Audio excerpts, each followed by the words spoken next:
halkan usoo fariistay inaan idiin caddeeyo in maanta laga bilaabo Igraan aysan wax xiriir naga dhexin.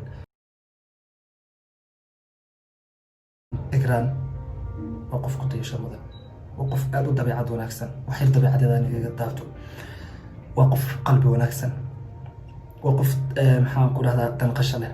Asalaamu calaykum waraxmatullaahi tacaala wabarakaatu. halkaad nagala socotaan waa Sirqaad TV.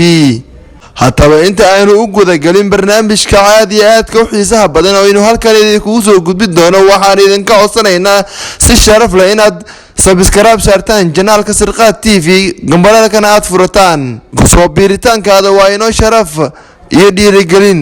waxaan idiin soo gudbin doonaa qiso aad iyo aad u xanuun badan oo ka dhex dhacday fanaanada caanka ah Igraan Ozil iyo youtuberka lagu magacaabo Lee Haybe oo ahaa laba lamaano ay aad iyo aad u jeclaayeen bulshada Soomaaliyeed iyo dadyowga aad iyo aadka u daawada YouTube-ka.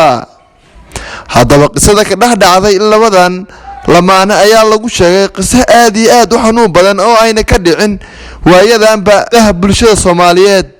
haddaba qisadan aadkii aad u xanuun badan ayaa waxaa laga wareystay culimaadudiin Soomaaliyeed ayaguna kula taliyay inay labadan lamaano kala tagaan in ay kugu noqonayso fallaar sun ah oo wadnaha kaa gasha soo ma ogid cudur kansar iyo kaankare covid aad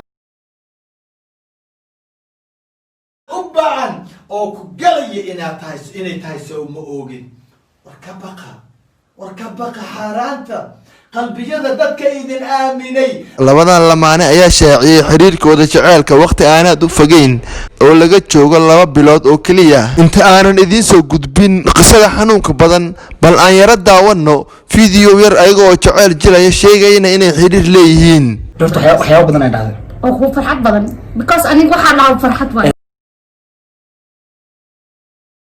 magaca jiraan baxsanay magacaas oo ah in maaragtay mustaqbalka ilmaha noo dhalan doono in ilaahay hadduu gabarna siiyo gabar kale ka soo qaaday maxaan u baxsanay abyan. waxaan filayaa inaa aad iyo aad uga bogateen fiidiyogaas aadkii aadka u qurux badan iyo marxabada iyo jacaylka xambaarsan. haddaba aan u guda galno qisada aadkii aadka u xanuun badan ee ka ilmaysiisay bulshada Soomaaliyeed iyo dadyowga fiirsada YouTube-yada labadan YouTuber. qisada ayaa waxay u dhacaysaa sida tan: mar laga jooga xiriirkooda muddo bil ah ayaa Igraan Ozil iyo Lee Haybe waxay maalin isku raaceen isbitaalka si ay u jeekimaan xaaladooda caafimaad. waxa ayna isku sameeyeen baaritaan guud.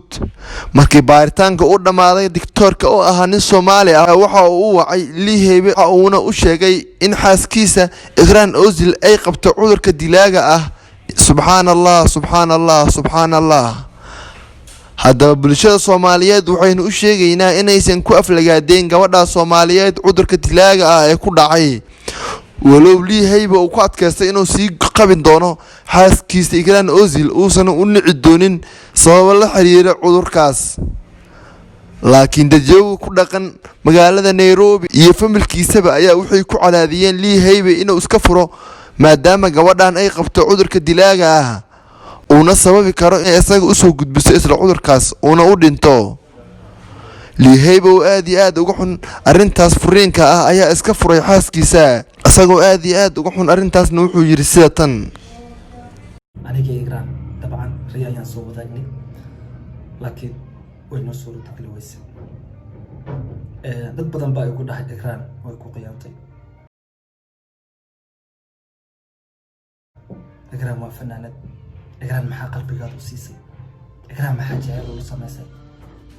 midaan weydiiyo fanaanku qalbi ma laha.